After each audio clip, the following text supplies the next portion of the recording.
Well, as you know, President Trump has been making inroads with Hispanics, with African Americans, with the labor movement, and of course with young people. And J.D. Vance is somebody who can certainly reach out to the young people. He is young, he is dynamic, he's a great communicator, and he's from the swing state of Ohio. So I think it's a great pick. I think that you're seeing the labor movement rally behind J.D. Vance as well yesterday in his speech, and it's going to add to the ticket. As somebody who spent some time with J.D. Vance recently, I can tell you that I think he's going to add a lot. He has an interesting story. That's really, I think, what it comes down to. You know, he grew up where his father left the family very early when he was a young child. He lived with his grandparents because his mother suffered from an addiction.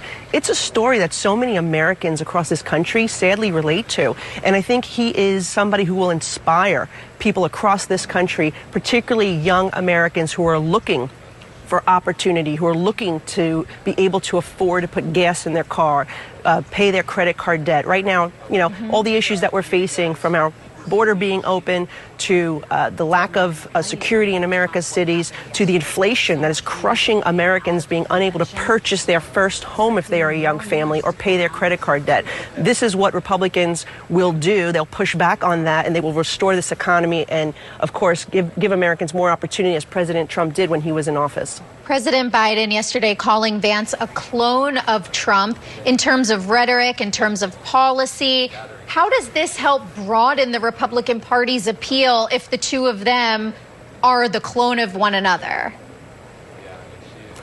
Well, they support the same agenda, meaning they want our borders to be secure. President Biden has created a disaster, allowing murderers, rapists. We saw 2 police officers shot in New York City by an illegal immigrant. We saw a 13-year-old girl raped by an illegal immigrant. These are people, by the way, that this administration directed Customs and Border Protection to allow in after they were arrested. So we want those policies of President Trump to be restored that will make this city, make this country safe. And then the economic policies. President Trump, we had the lowest unemployment among African Americans, Hispanics, women, and that has, you know, the economy has not been good under President Biden. As much as he wants to tout turning the light switch on post-COVID, those were jobs that were created by President Trump. And then, of course, the inflation, highest inflation, double digits inflation we saw, but also in addition to that, well, near 10%.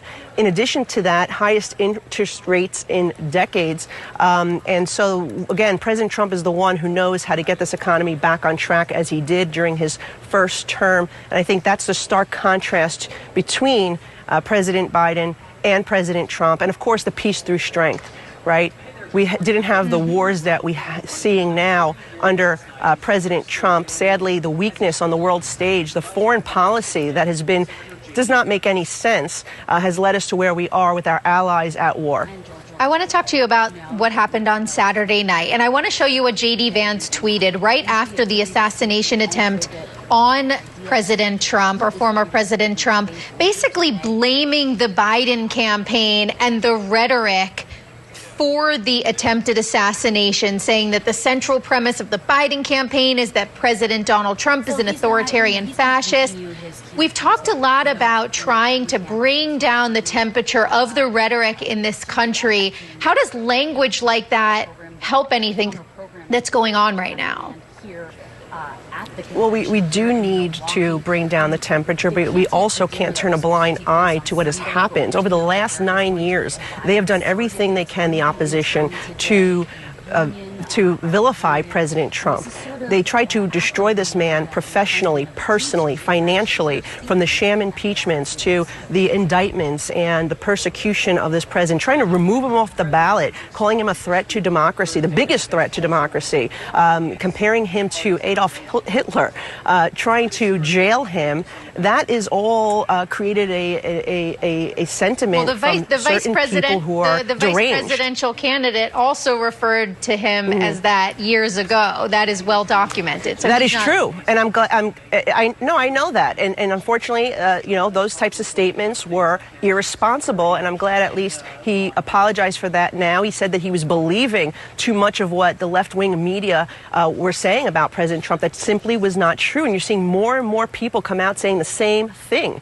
They have lied about this man. They have mischaracterized him, and honestly, the President Biden, 5 days before, he said we need to put the bullseye on Trump. That type of rhetoric is very dangerous because there are, unfortunately, mentally ill individuals who would act. The same way I'm glad he did apologize. Apologized for his words. So did Biden last night. Congresswoman Malliotakis, thank you for